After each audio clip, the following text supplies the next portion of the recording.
했던 대로 오늘은 산화환원을 할 거예요. 오늘은 이제 그냥 딱 산화환원만 정리하고 끝낼 건데, 그러니까 그래도 한번 우리 화학을 전체를 브리핑을 다시 해보면, 화학은 일단은 원래 이 그냥 과목으로만 한정을 해보면, 이 화학이라는 과목으로만 한정을 해보면 단원이 4개가 있어요.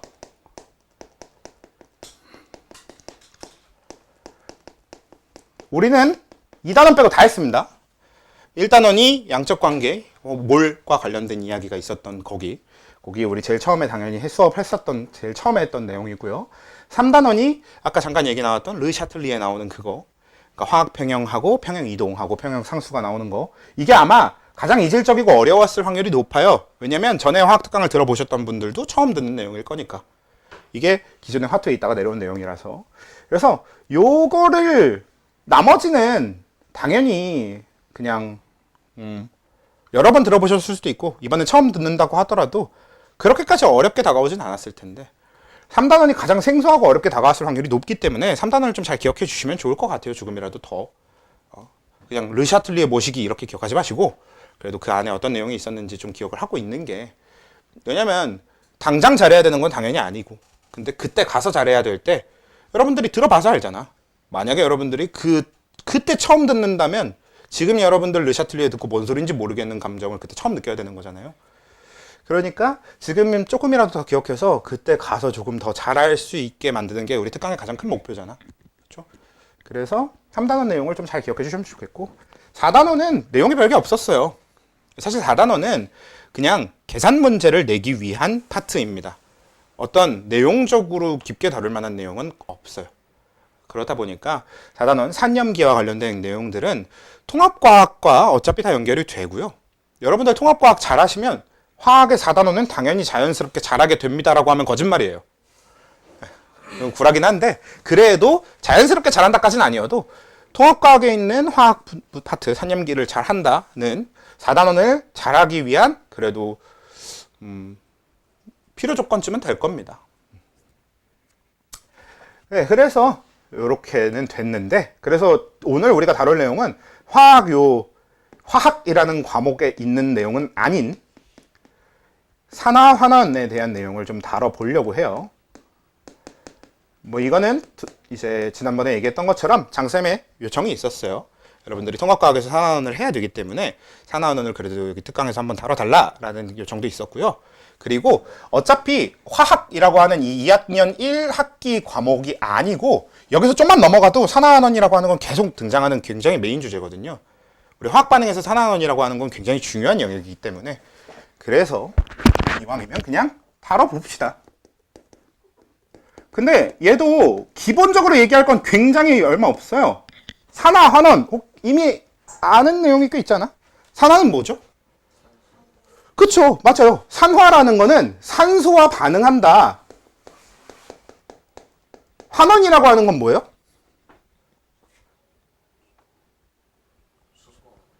오, 좋아요. 수소와 반응. 이렇게 두 가지 얘기를 좀 많이 하는 편입니다. 근데 여러분 이 산화를 왜 산화, 환원 이렇게 묶어서 부르냐면, 산염기를 묶는 것처럼 산화환원을 묶는 이유는 산화랑 환원이 닮은 점이 많아서 이런 게 아니고요. 산화환원은 묶을 수밖에 없습니다. 우리가 흔히 짝반응이라고 하는데 항상 산화가 일어날 땐 환원이 동시에 일어나야만 해요. 그냥 둘은 원래 같이 있을 수밖에 없는 겁니다. 한 명이 산화를 하면 한 명이 환원을 해야 돼. 근데 지금 저기 적혀 있는 거 그대로 해봐. 한 명이 그러면 산소와 반응하면 나머지 한 명은 수소와 반응해야 돼?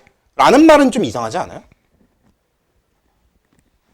그래서 우리가 산화랑 환원을 정의할 때 주로 얘랑 얘를 분리해서 적은 이유가 별개의 정의예요. 산화가 산소와 반응이라고 정의할 거면 그때 환원은 뭐라고 하냐면 산소를 이름입니다. 이렇게 짝반응이 완성이 돼. 그러니까 누군가 산화를 하려고 그러면 그 물질이 산소를 얻어야 돼. 예를 들어서 우리 탄소가 산화를 한다. 탄소의 산화 이렇게 부르면 탄소가 뭐가 돼야 되는 거냐? CO2가 돼야 돼요. 그치? 그러면 탄소가 산소를 얻음, 산화가 돼야 되지. 근데 탄소가 산소를 얻으려면 누군가가 얘한테 산소를 줘야 되지. 그런 개념입니다. 그럼 그 준 놈이 뭐야? 환원되었다가 돼야 돼. 그러니까 받은 놈과 준 놈이 항상 있어야 되기 때문에 이 받은 애가 산화, 준 애가 환원, 이런 개념으로 짝반응으로 항상 형성돼야 되거든. 그래서 산화 환원의 가장 메인으로 평소에 쓸 일이 많은 정의가 이 산소를 기준으로 한 정의입니다. 산소와 반응, 산소를 얻거나 산소를 잃거나, 산소를 얻으면 산화, 산소를 잃으면 환원. 이렇게 보는 거죠. 예를 좀 들어보면 좀 어떤 느낌이라고 보시면 되냐면요.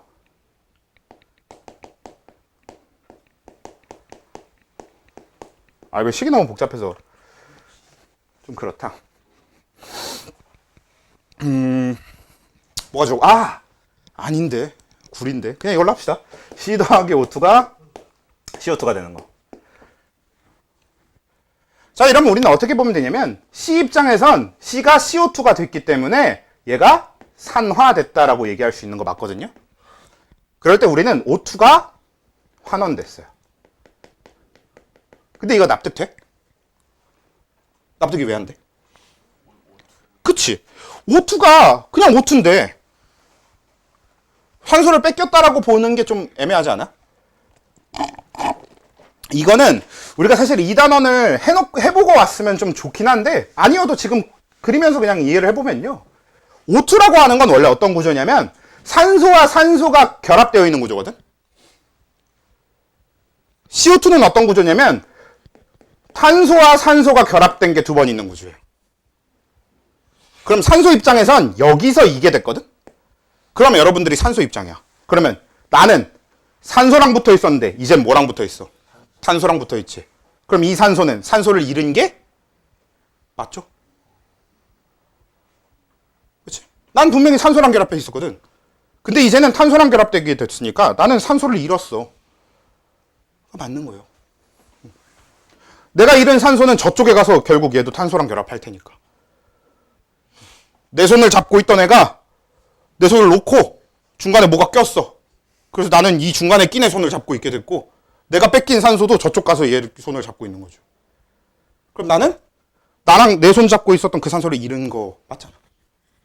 그런 개념이에요. 이해돼? 이렇게 하면 좀 이해될 만하죠.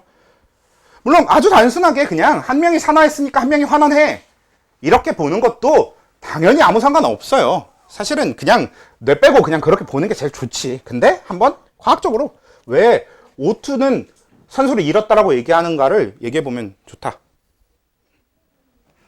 근데 산화환원 과정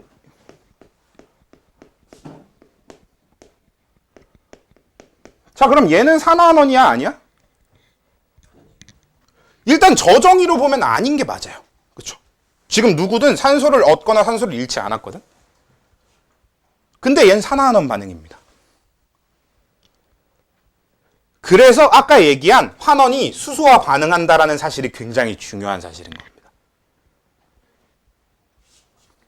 왜? 이걸 수소와 반응이라고 놓고 보면 얘는 탄소가 뭐가 될게? 환원된 거예요.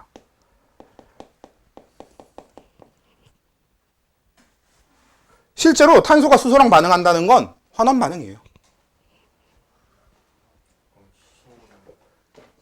그치. 자, 이 수소를 이용한 정의도 마찬가지로 짝반응이려면 환원이 수소와 반응이려면 산화는 수소를 이름이어야 되거든.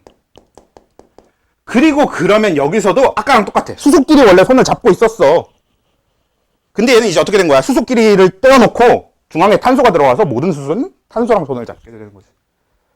그럼 수소 입장에선 수소를 잃음, 즉 수소가 산화가 일어나게 되는 구조로 되어 있습니다.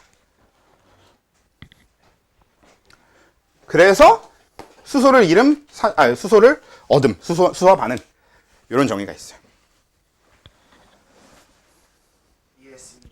이해했죠? 자, 이렇게 되는데 재미난 걸 몇 가지 보여드릴게요. 여기까지 아주 좋은데 그래서 저 두 개의 정의는 많이 사용되고 여러분들이 다 써야 되는 정의거든. 근데 여러분들이 생소하긴 할 건데 이런 반응이 있어요. Li는 리튬, H는 수소. 그러면 이 LiH가 반응하면 수소화 리튬이라는 물질이 만들어집니다. 이 수소화 리튬, 여러분들 입장에서는 굉장히 생소한 물질이긴 할 텐데 실제로 있는 물질이고요. 얘는 리튬이 뭐라고 봐야 돼? 그럼 저걸 따지면 리튬이 환원되지. 그치? 환원돼요. 근데 금속은 환원될 수 없습니다. 금속 이온은 환원될 수 있거든? 근데 금속 원자는 환원될 수 없어요. 즉, 이 반응 뭐냐? 이거 금속 산화예요. 원래 금속이란 애들은, 원래 우리 금속성이 뭐였어? 전자를 뭐 어떻게 하는 성질이야? 잃는 성질이지. 원래 전자를 잃는다. 이게 산화의 정의거든.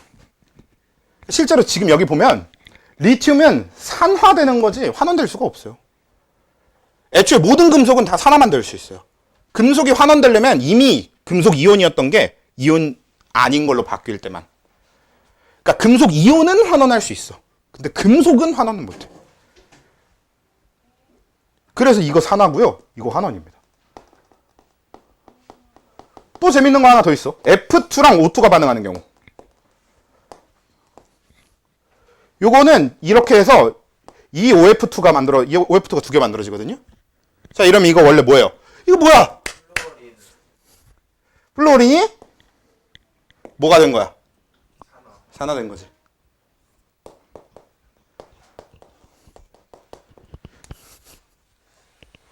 플로린이 환원된 겁니다. 화장실 갔다 와도 돼요? 얼른 다녀오세요. 왜? 아니, 왜일까? 왜가 어딨어? 우리는 알 수가 없지. 그치? 그래서 저 두 개의 정의는 사실 쓰레기예요. 그러니까 이게 쓰레기가 어떤 느낌이냐면 약간 우리 잘난 척하는 과학자, 약간 싸가지 없는 과학자 입장으로 한번 딱 이렇게 반영해서 빙의해서 얘기를 해보자면 니들은 그런 정의나 써. 사실 과학적으로 그건 틀려. 약간 이런 느낌인 거지.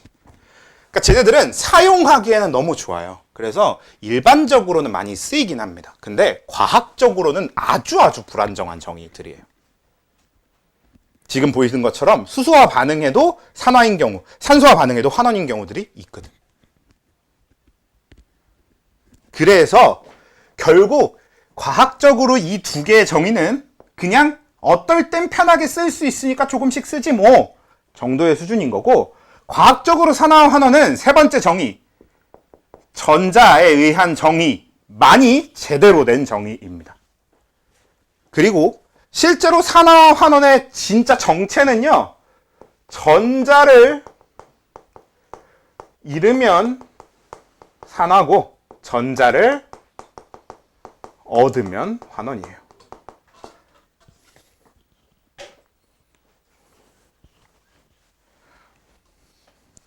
전자를 잃으면 산화, 전자를 얻으면 환원.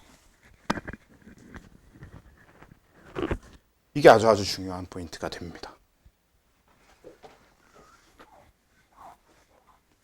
자, 예를 들어볼게.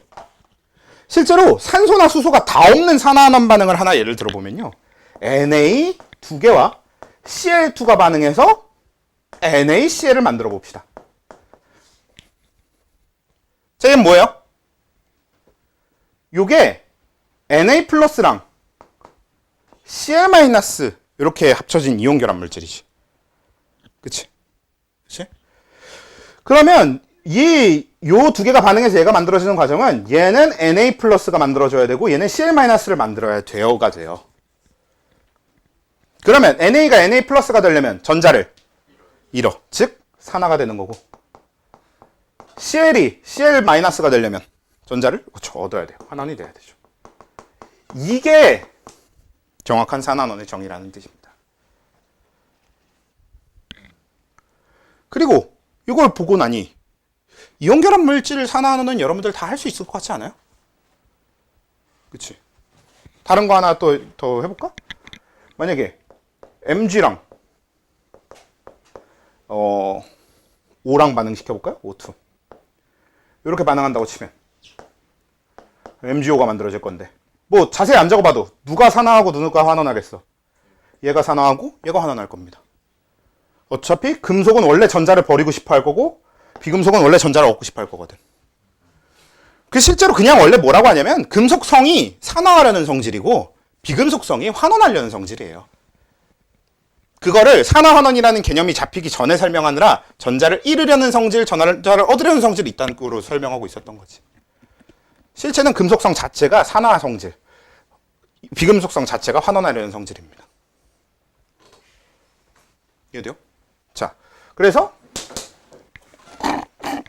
이온 결합은 눈에 잘 보여요. 근데 이건 어때?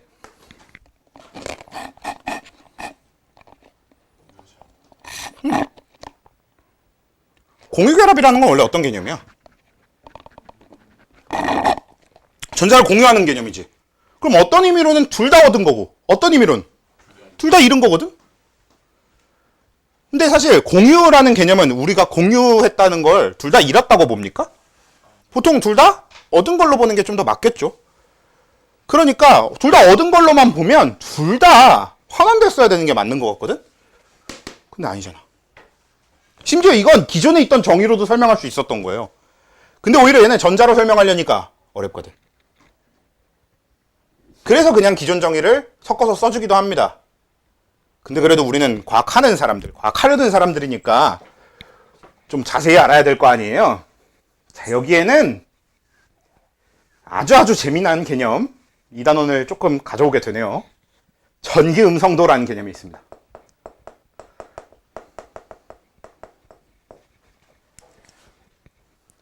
전기음성도는 보이는 표현 그대로예요. 전기, 적으로 음성, 마이너스를 띠는 정도. 네. 자, 이 전기음성도라는 건 뭐냐면 정기적으로 마이너스를 띠는 정도라서 얘는 마이너스 입자, 즉 전자와의 친한 정도를 얘기합니다. 그래서 이 전기음성도가 크면 전자랑 아주 친해서요. 주변의 전자를 아주 세게 잡아당기고요. 이 전기음성도가 작으면요. 전자랑 친한 정도가 작으니까 전자를 세게 잡아당기지 않습니다. 그래서 보통 우리 아까 금속인 애들은 주로 다 산화를 하게 되는 이유가 금속들의 전기음성도는 엄청 낮아요. 전자랑 잘 안 친해서 전자를 막 쉽게 다 뺏겨버리는 거야. 그런 구조거든. 근데 이 전기음성도가 그럼 전체적으로 누가 더 큰 입장이냐면 비금속은 전기음성도가 아주 다 크게 됩니다. 그 중에 가장 전기음성도가 큰 애가 누구냐면 플루오린이에요. 플루오린의 전기음성도가 제일 커. 그리고 우리 주기율표상에서 플루오린과 가까워질수록 전기음성도가 크고요. 플루오린에서 멀어질수록 전기음성도가 작은 구조로 되어 있습니다. 실제로 우주에 존재하는 모든 원소 중에 플루오린이 전기음성도가 제일 큽니다. 그래서 플루오린은 그 누구한테도 전자를 뺏길 일이 없어요. 세상에서 전자를 가장 잘 잡아당기는 애라서 그 누구한테도 전자를 뺏길 수가 없습니다. 즉 플루오린은 뭘 못해? 네, 산화를 절대로 못해요. 플루오린은 환원만 할 수 있습니다. 뭐랑 비교되는 거야? 금속은 아까 뭐만 할 수 있다 그랬어? 금속은 산화만 할 수 있어요. 근데 플루오린은 환원만 할 수 있어요. 왜냐면 플루오린의 전기음성도가 제일 크기 때문에 이 전기음성도라는 게 전자랑 친한 정도거든? 그럼 이게 뭐가 돼? 줄다리기가 돼요. 비금속끼리 결합을 하면. 자, 플루오린이 전자랑 제일 친해. 그 다음에 산소는 플루오린 바로 옆이긴 해도 그래도 플루오린보다는 전기음성도가 약할 거 아니야. 전자랑 좀 덜 친해, 플루오린보다. 그러면 이 둘이 공유결합을 하잖아? 얘가 더 친하고 얘가 덜 친하니까 이 사이 줄다리기에선 누가 이기겠어? 플루오린이 이겨요. 이런 줄다리기가 성립하게 됩니다. 이 전기음성도라는 개념 때문에. 그러면 이 줄다리기 결과 플루오린이 이겨버리니까 이 전자가 플루오린한테 가 있어요. 그럼 뭐야? 산소는 전자를 잃었고 플루오린은 전자를 얻었고가 되는 거지. 이게 공유결합에서의 산화환원의 개념입니다. 이 전기음성도 줄다리기의 결과인 거야. 그러면 전기음성과 똑같은 다른 원소가 있다면 그러면 둘의 줄다리기 결과는 어때야 돼? 가운데 있어야 될 거 아니야, 전자가. 그럼 산화환원 반응이 아닌 거죠. 적어도 우리가 다루는 선 안에서는 없다고 보시면 돼요. 있긴 있거든. 질소랑 염소의 반응. 질소의 전기음성도가 3.0이고요. 염소의 전기음성도가 3.0이에요. 그래서 둘의 전기음성도가 같긴 같은데 실제로 질소랑 염소 결합을 보면은 완전히 산화환원 반응이 아니진 않습니다.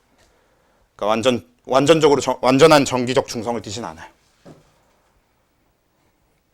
원래 이제 이걸 계산하는 게 아마 기존 화학 특강을 들으셨던 분들은 익숙할 표현인데 쌍극자 모멘트. 원래는 이 전기음성도 때문에 쌍극자 모멘트라는 벡터가 생겨서 그 벡터의 비교를 이용해서 어쩌고저쩌고 이런 내용으로 흘러가야 되는데 원래 그 쌍극자 모멘트 계산할 때 질소랑 염소가 전기음성도가 같게 설정돼 있긴 한데 생겨요. 쌍극자 모멘트가 형성이 됩니다. 그래서 이걸 어느 단계에서 다루느냐의 차이예요. 우리가 화학 단계, 고등학교 단계에서 다루면 3.0, 3.0 안 생겨. 그냥 이렇게 무시하고 지나가도 되는 정도. 근데 나중에 여러분들이 만약에 진짜 반도체 산업 이런 걸 한다고 치면 그러면 이 아주 미약한 쌍극자 모멘트도 반도체 같은 데서는 되게 크게 영향을 주거든. 그치? 그럴 땐 조심해야 되는 정도. 그래서 일단 지금은 우리는 그냥 무시해도 됩니다. 그래서 이런 경우는 없다고 생각하고 당장은 해도 돼. 근데 그래도 원칙만 알아두자면 만약에 정말 전기형도가 똑같은 둘이 결합을 했다면 그건 산화환원 반응이 아니에요. 이게 고분자로 가면 가능한 일이긴 하거든. 20번까지만 가지고 다룰 때나 별로 없는 예시인 거지. 더 큰 애들, 더 질량수 높은 애들이랑 가지고 얘기하면 있을 수 있는 예시거든요. 충분히 많을 수 있는 예시거든. 자, 아무튼 다시 돌아와서 그래서 결론적으로 자, 산화는 전자를 잃는 걸 얘기하고 한화는 전자를 얻는 걸 얘기해요. 그리고 그 전자의 잃음하고 전자의 얻음을 따지는 게 결국 핵심입니다. 산소와 결합, 수소를 잃음, 이런 산화의 정의, 그리고 그 반대의 환원 정의, 이런 건 가끔 쓰기 좋아서 아직도 냅두고 쓸 뿐인 거지 과학적으로 정확도가 떨어집니다. 그래서 우리는 과학적인 정확도로는 전자를 누가 잃을 거냐, 전자를 누가 얻을 거냐의 개념이 산화환원의 개념이 되는 거고, 거기서는 지금 얘기한 원칙들이 총 따지면 3가지 정도가 될 것 같아요. 첫 번째, 금속은 항상 산화만 합니다. 금속은 산화만 해요. 여기서 우리가 알 수 있어. 그래서 수소는 비금속이잖아. 그러니까 얘는 상대적으로 산화하려는 성질, 환원하려는 성질 중에 원래 우리가 알고 있는 수소는 어때? 그치? 수소 이온이 H+니까 원래는 수소가 산화하려는 성질이 되게 커 보이거든? 그건 비금속들 중에 수소 정도면 전기음성도가 되게 작은 편이라서 이 수소가 비금속들을 만나면 전자를 뺏겨. 그래서 우리가 수소가 전자를 잃는 걸 주로 보는 거고, 그래서 그렇게 보는 건데, 이게 수소가 약간 뭐라고 해야 되냐? 그러니까 강약약강이죠. 이게 비금속들한테는 전자를 뺏기고 다니면서 금속들을 만나면 전자를 뺏고 다닙니다. 왜? 수소가 아무리 그래도 비금속이거든. 그래서 금속한테는 전자를 뺏어요. 그러다 보니까 금속이랑 수소랑 반응하면 금속이 산화되고 수소가 환원되는 구조. 근데 이건 애초에 수소의 문제가 아니라 금속 자체가 어떠니까. 금속 자체가 산화 반응밖에 안 해. 환원 반응은 자체를 안 합니다. 중요해. 이거 너네 통합과학 때 바로 올해 그리고 나중에 수능 볼 때 해야 될 거 아니야. 그렇죠? 그래서 이런 내용이 되고요. 그리고 이제 전기음성도는 금속 빼고 이제 비금속들 중에서 비금속들끼리 비교할 텐데, 플루오린은 절대로 환원밖에 안 합니다. 뺏길 일이 없어요. 왜? 플루오린이 전기음성도 최고거든. 진짜 모든 우주 다 통틀어서 관측 가능 우주 밖에 어떤 일이 있을지 모르긴 하는데, 적어도 우리가 아는 영역 안에서는 플루오린보다 전기음성도가 클 수는 없습니다. 그리고 이렇게 이 전기음성도를 이용해서 이 비금속들끼리는 줄다리기를 하게 돼서 그 전기음성도가 큰 쪽이 줄다리기를 이겨서 전자를 뺏어가는 산화되는 구조고, 반대로 이 전기음성도가 약한 쪽은 환원되는 구조. 그래서 항상 이 그 비금속끼리의 결합에서의 산화환원은 상대적으로 그때그때 따져줘야 됩니다. 누가 확실히 산화된다, 누가 확실히 환원된다는 없어. 근데 여기 또 한 가지 재밌는 포인트가 되는 게, 그럼에도 불구하고 이 정의는 꽤 쓸만한 게, 산소가 플로린 다음으로 전기음성도가 크다 보니까 산소한테 전자를 뺏을 수 있는 놈도 플로린밖에 없습니다. 그러니까 산소는 플로린이랑 만날 때를 빼고는 다 산소를 뺏는 쪽이에요. 산소가 전자를 뺏기는 입장은 플로린이랑 만났을 때밖에 없습니다. 항상 플로린 빼고 나머지랑은 어떻게 결합을 해도 항상 전자를 뺏는 쪽이에요. 플로린이 4.0의 전기성도를 갖고 있고, 산소가 3.5고요. 산소 바로 옆에 질소잖아. 플로린 바로 아래가 염소고, 얘네가 각각 3.0이야. 얘네가 공동 랭킹 3등이거든. 그래서 랭킹 2위 산소, 랭킹 1위 플로린. 그래서 산소는 플로린 말고는 전자를 뺏길 일이 없어서요. 그래서 산소 정의는 꽤 쓸만합니다. 오히려 수소 쪽의 정의가 예외가 엄청 훨씬 많고. 선생님, 전자가 전자를 이름인데 전자를 이름이면 산화 말고 뭐 막 전화 뭐 이런 거 했어야 되는 거 아닙니까? 라고, 전자를 기준으로 이름을 만들었어야 되는 거 아닙니까? 라고 할 수도 있는데, 그건 그냥 발견 자체가 이 정의가 발견된 순서예요. 우리가 산화환원을 처음 정의했을 때는 산소와 반응하고 산소를 이걸로 산화환원을 정의했거든. 그래서 이름이 산화란 이름을 갖게 된 겁니다. 산소와 반응한다, 산화. 근데 알고 보니까 산화의 본질이 산소와 반응하는 게 아니었다는 걸 이제 이 뒤에 정의들이 추가되면서 알게 된 거지. 과학적으로 밝혀지는 게 많아지니까 그러면서 확장된 거죠. 됐죠? 자, 그리고 이제 산화수.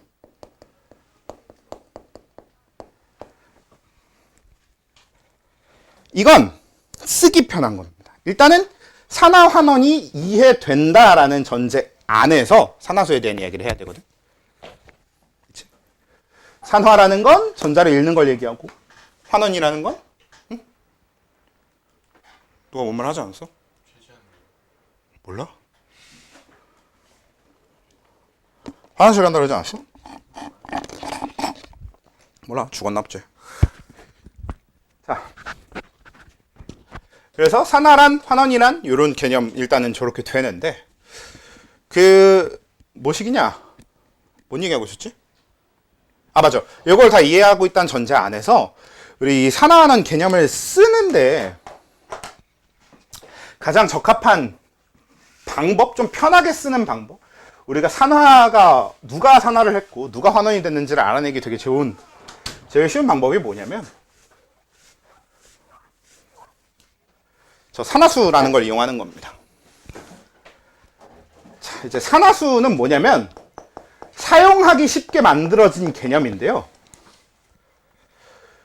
누가 얼마나 산화되었는지 내지는 환원되었는지를 숫자로 표시해 두는 거예요, 그냥. 그러니까 이런 거야. 만약에 어떤 물질이 있어. 근데 얘가 전자를 하나 잃은 것 같아. 그러면 산화수가 마이너스 1. 아, 미안해요. 전자를 하나 얻은 것 같아. 그러면 산화수가 마이너스 1. 전자를 하나 잃은 것 같아. 그러면 산화수가 플러스 1. 뭐랑 비슷해? 이거 전자 하나 얻으면 대표적으로 어떤 거 얘기하는 거야? F- 이런 거 얘기하는 거잖아. 그래서 F- 이온의 가수가 이게 마이너스 1가거든? 그럼 얘의 산화수는 마이너스 1입니다. 만약에 이게 전자 하나 잃었어. 이거 누구야? Na 플러스 이런 애들이잖아. 이런 애들 어때? 이게 산화수예요. 플러스 1. 수소는 산화수 플러스 1이라. 수소는 경우에 따라 다르지. 일단 기본적으로 이온을 얘기할 때는 이게 산화수의 첫 번째 원칙은 아니고 두 번째 원칙인데, 이온의 산화수는 이온의 가스와 같습니다. 그냥 이온이 띠는 전하량, 이온의 전하량을 그대로 쫓아가면 돼요. 만약에 Na 플러스의 산화수는 플러스 1, Mg 플러스의 산화수는 플러스 2, Al3 플러스의 산화수는 플러스 3. 왜? 이게 무슨 뜻이니까? Na 플러스가 뭐야? 전자를 하나 잃었다는 뜻이니까. Mg 플러스의 뜻이 뭐야? 전자를 두 개 잃었다는 뜻이니까. Al3 플러스가 뭐야? 전자를 세 개 잃었다는 뜻이니까. 우린 전자를 잃을 때마다 플러스 1, 플러스 2, 플러스 3 이렇게 산화수를 해주는 방식으로 이용해 줍니다. 근데 여기서 또 하나의 원칙이 있는데,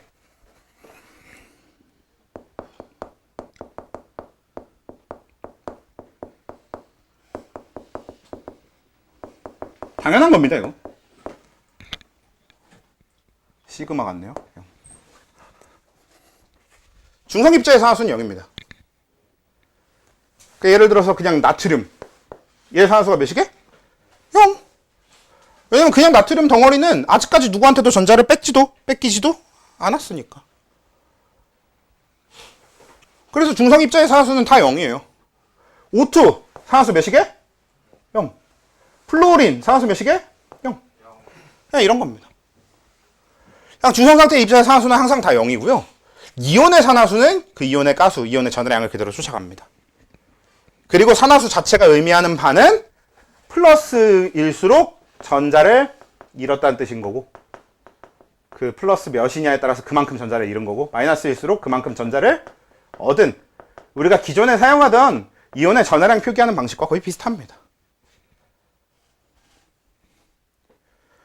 근데 이제 세 번째부터가 이제 중요해지는 거지. 뭐냐면 그 원자단 이온이라든지 물질이 좀 복잡해지는 경우, 분자 이런 개념으로 좀 커지게 되면 분자의 산화수는 그 성분 입자, 성분 원자의 산화수 합과 같습니다.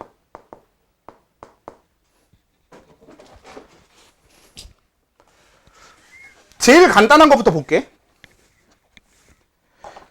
자, NaCl은 산화수가 몇이게? 얘 자체의 산화수는 0입니다. 왜? NaCl 전체는 중성 입자예요. 근데 NaCl 안을 쪼개보면 얘가 Na 플러스와 Cl 마이너스의 결합이죠. Na 플러스의 산화수는 몇이야? 플러스 1. Cl 마이너스의 산화수는 몇이야? 마이너스 1. 그리고 그 합쳐져 있는 NaCl의 산화수는 이 둘을 더해서 0이 된 거지. 이런 개념입니다. 별거 아니지. 간단하지. 자, 근데 뭐 이게 복잡해진다고 얘기하십니까? 가 되면 복잡해지는 거 옆에 적어볼게요. CO3-. 자, 얘 전체 산화수가 몇이게? 마이너스 2입니다. 왜? 얘는 CO3-라고 하는 이온이거든? 이온 산화수는 이온의 가스와 같아요. 그래서 CO3-는 마이너스 2의 산화수를 갖습니다. 이온이니까. 자, 근데 얘는 결국 성분 원자 누구야?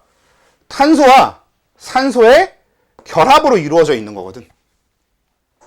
그러면 얘네 각각 산화수가 따로 있을 거고 그 산화수 합이 마이너스 2가 돼야 된다는 뜻입니다.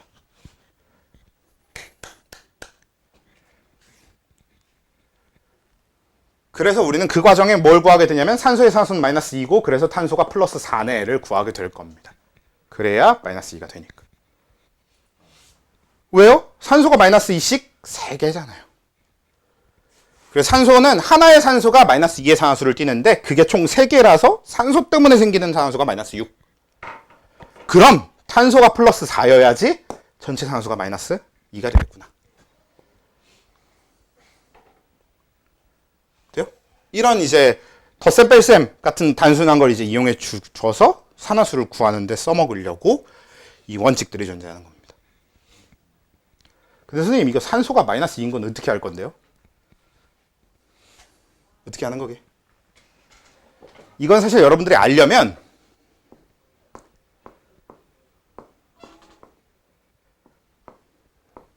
이 CO3-의 분자 구조를 알아야 돼요. 어떻게 결합해 있는지를. 이걸 알아야 되거든. 정확하게는 이거지만. 근데 이거는 안 했고 어려워요. 그래서 이거 대신에 우리가 산화수를 쓸 때는 자, 네 번째. 우리가 실제로 공유화합물에서 성분 산화수를 따지는 방법은 전기음성도 비교거든. 근데 실제로 진짜 전기음성도 비교를 통해서 하는 방법은 나중에 화학할 때 해요. 왜냐면 진짜 전기음성도 비교를 여러분들이 할 줄 알려면 분자 구조부터 제대로 알아야 돼요. 근데 그 분자 구조에 대한 내용이 우리가 안 하고 넘어온 2단원의 내용이거든요. 그래서 일단은 넘어가고 대신에 그냥 원칙으로 외워둬서 쓸만한 아주 좋은 것들이 있는데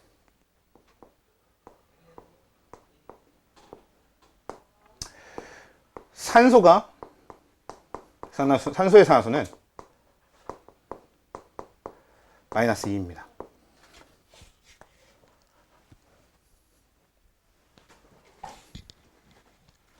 그냥 산소는 항상 마이너스 2예요를 써버리면 돼요. 그러면 지금 이게 자연스럽게 되지.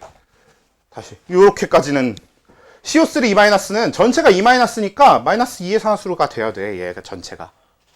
근데 그 중에 산소는 하나당 마이너스 2씩이 이렇게 되거든. 여기까지 하면 탄소는 구하면 되는 값이 되는 거죠. 그래서 아까 구한 플러스 4가 나오는 겁니다. 이런 과정이에요. 또 해볼까? SO4E- 황산이온이라는 물질입니다. 자, 얘는 전체 산화수가 몇이고? 마이너스 2가 나와요. 그럼 이제 황하고 산소의 산화수를 구해야 되는데, 자, 산소의 산화수는 몇이라고? 그러면 황의 산화수가 몇이게? 구할 수 있다는 거죠.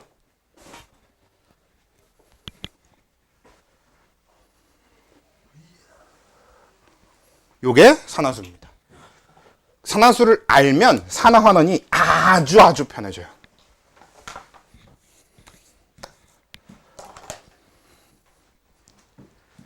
자, 근데 예외가 있어. 산소의 산화수가 마이너스 2가 아닌 경우가 있습니다. 그치? OF2에서의 산소의 산화수는 플러스 2고요. H2O2의 산소의 산화수는 마이너스 1입니다. 선생님, 예외가 있어요. 같아요. 네. 그렇긴 한데, 그래서 얘가 3번이야. 원래 얘가 쓸 일은 제일 많긴 한데, 그 예외를 처리해주기 위해서 1번, 2번을 먼저 쓰시면 됩니다. 1번은 예외가 없어. 누구냐? 플로린의 산화수는 무조건 마이너스 1이거든. 그럼 선생님, 쟤부터 얘기하시죠. 쟤는 쓸 일이 별로 많지 않아요. 근데, 플로린의 산화수 마이너스 1을 먼저 처리한다를 원칙으로 두잖아? 그럼 얘는 당연하게 얘 전체의 산화수 몇이어야 되고 0입니다. 그치? 근데 우리가 플로린 마이너스 1을 먼저 해주면 얘가 마이너스 1이니까 전체가 0이 되게 만들려면 산소의 산화수가 몇이어야 돼? 자연스럽게 잡히지. 어차피 산소의 산화수가 마이너스 2가 아닌 경우는 전부 1번, 2번 선에서 처리가 되기 때문에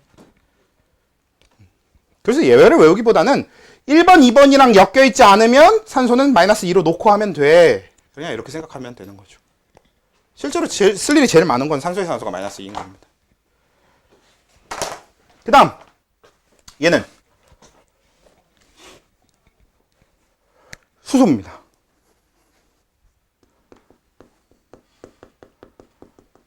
수소의 산화수는 2개예요. 이거는 수소가 비금속과 결합하는 경우 이게 대부분이거든? 그럼 다 플러스 1. 근데 금속과 결합하는 수소의 경우는 무조건 마이너스 1. 수소는 플러스 1, 마이너스 1 둘 중 하나밖에 안 됩니다. 왜? 수소 자체가 어때요? 첫 번째 껍질에 전자 하나 있는 상태잖아. 그래서 하나 없거나 하나 잃거나밖에 원래 선택지가 없어서 수소가 이야기가 되게 간단해지는 거지. 수소는 금속과 만나면은 전자를 얻는 쪽이 되고 비금속과 만나면 전자를 잃는 쪽이 돼. 아까 한 얘기죠. 강약 약강. 네. 자, 그래서 이걸 H2O2에다가 적용해 보면 그럼 H2O2도 또 어떻게 돼? 수소가 비금속이랑 결합했네? 그럼 얘는 플러스 1이고. 근데 H2O2 전체의 산화수는 몇이고? 0이고. 그럼 5의 산화수가 마이너스 1. 계산으로 구해지죠. 그래서 이게 구조가 복잡해지면 산소의 산소가 마이너스 2가 아닌 경우가 여러 개 생길 수 있거든? 꼭 이 OF2나 H2O2가 아니어도 복잡한 구조 속에서는 산화수가 마이너스 1이 아닌 경우가 마이너스 2가 아닌 경우가 생겨. 근데 그건 다 플루오린하고 수소로 처리해 줄 수 있습니다.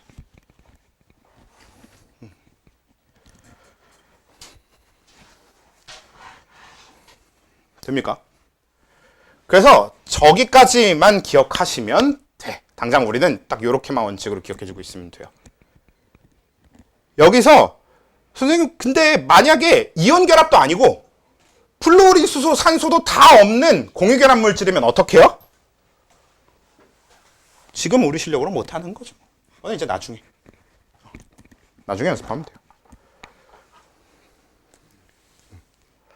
예를 들면은 뭐 그런 게 있을 수 있네요. 뭐가 있을까? 생각나는 게 왜 이렇게 없을까요, 갑자기?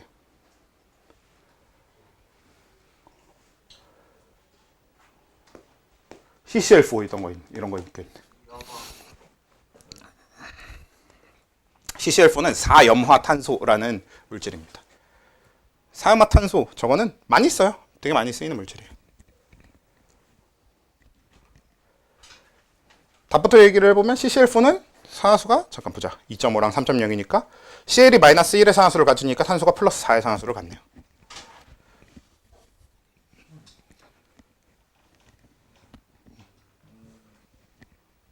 이해됐어? CL 마이너스 1이지 산소. 응, 그치. 플러스 4가 돼서 0이 돼. 네, 이거는 지금 우리가 한 여기에다가 분자 구조를 배우고 나면 자연스럽게 할 수 있게 되는 영역에 가까워요. 하는 김에 하나만 같이 해볼까? 여러분들이 구조를 그릴 줄 모르는 게 문제인 거니까 제가 구조를 한번 그려본 다음에 같이 한번 하나 해봅시다. 자, CH3COOH 아세트산의 구조를 한번 제가 그려볼게요. 탄소, 수소, 수소, 수소, 탄소, 산소, 산소, 수소 이렇게 생겼거든. 자, 여기서의 걸로 산소랑 수소니까 어차피 저걸로 따지면 되잖아요. 저걸로 따지면 안 되는 게, 자, 이거 그럼 이 상태로 해볼게. CH3COOH 상태로 해보면 이거 좀 따지기 편하게 C2 H4 O2 이렇게 뭉치면 되지. 그럼 얘 전체 산화수 몇이어야 되고? 0. 산소의 산화수 몇이에요? 수소의 산화수 몇이야? 그러면 탄소의 산화수가 몇이 나오게? 0 나오지. 그치? 왜냐면 여기가 플러스 4고 여기가 마이너스 4니까 딱 부서지거든? 0 나오지. 실제로는 탄소 하나는 플러스 3이고 탄소 하나는 마이너스 3이에요. 그래서 0이 나오거든. 그러니까 여기가 합이 이미 0이잖아. 그럼 얘가 0이 나오기만 하면 되는 건데 실제로 얘는 탄소 하나가 플러스 3을 갖고 탄소 하나가 마이너스 3을 갖는 아주 괴상한 구조거든. 그러니까 이것만으로 안 되잖아. 한번 같이 해볼게. 어떻게 되는 거냐면 우리 분자 구조를 아는 상태로 전기음 성도를 이용해서 이 산화수 따지는 건 어떻게 하냐. 자, 여기 이 결합, 요 줄다리기를 생각해봐. 탄소랑 수소랑 줄다리기를 하거든요. 여러분들 아직 전기음 성도 안 외웠으니까 전기음 성도 제가 좀 요거 필요한데 필요한 걸 써야 될 걸 적어줄게요. 산소의 전기음 성도는 3.5입니다. 탄소의 전기음 성도는 2.5고요. 수소의 전기음 성도는 2.1이에요. 여러분들 이거 가면 다 외워야 됩니다. 몇 개? 20개 다요? 20개 다 외울 필요는 없어요. 보통 한 이 정도. 플로린 4.0, 질소 3.0. 이 정도만 외우면 충분해. 규칙성도 있어. 4.0, 3.5, 3.0, 2.5. 0.5씩 줄어들어. 그래서 외우는 게 그렇게 어렵지 않아요. 아무튼 지금 당장 여기에 있는 것만 해보면 이렇게 세 개만 알면 되잖아. 자, 그럼 이제 줄다리기를 해볼게. 자, 탄소랑 수소의 줄다리기에서 누가 이겨? 2.5와 2.1의 줄다리기잖아. 그쵸? 탄소가 이기죠. 그럼 이긴 쪽이 전자를 걷어가는 거지. 그러면 요 결합을 기준으로 탄소는 마이너스 1을, 수소는 플러스 1의 산화수가 이렇게 일단 만들어집니다. 자, 그리고 또 요 결합에서 줄다리기, 요 줄다리기 보면 어떻게 돼? 여기서 탄소가 또 마이너스 1을, 수소가 플러스 1을 갖게 됩니다. 자, 요거는 수소가 플러스 1을, 탄소가 마이너스 1을 갖게 됩니다. 자, 이 줄다리기는 어때요? 탄소와 탄소죠. 그러니까 그쵸. 그러면 뭐게? 양쪽이 0, 0이 돼요. 그럼 탄소는 총 전자를 몇 개 얻었어? 마이너스 3의 산화수를 갖게 됩니다. 그래서 이게 이제 전기음 성도를 이용해서 산화수 따져주는 방법이에요. 자, 그럼 여기 볼게. 자, 여기는 요거 먼저 해볼까? 요 줄다리기에서는 어떻게 돼? 산소랑 탄소 사이에서 산소가 이기죠. 그러면 산소가 마이너스 1을, 탄소가 플러스 1을 이렇게 돼야 돼. 선생님, 산소는 마이너스 2여야 되잖아요. 이 결합을 기준으로는 일단 여기서 마이너스 1 플러스 1 하나만 해야지. 요 산소부터 완성시켜 보면 여기 때문에 그렇죠? 여기서 산소랑 수소는 누가 이겨? 산소가 이기잖아. 그럼 여기서 산소 마이너스 1, 수소 플러스 1 해서 이 산소가 최종적으로 마이너스 2의 산소를 갖게 되는 거지. 자, 그리고 여기 탄소랑 산소는 얘가 뭐야? 결국 줄다리기인데 줄이 2개인 거지. 그래서 줄마다 따로 계산해주면 되지 뭐. 요 줄은 산소가 이기니까 마이너스 1 플러스 1. 요 줄도 산소가 이기니까 마이너스 1 플러스 1. 그래서 여기 탄소가 최종적으로 몇이 돼요? 플러스 3. 이 산소가 마이너스 2가 되는. 그래서 CH3COOH는 산화수가 0인 탄소가 2개인 게 아니라 산화수가 플러스 3이랑 마이너스 3인 탄소가 하나씩 있는 겁니다. 이런 걸 이제 여러분들이 나중에 하게 될 거예요.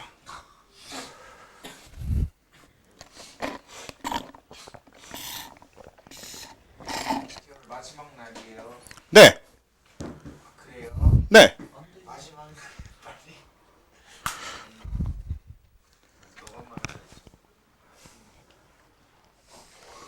그래서 이제 이게 산화수에 대한 개념입니다. 실제로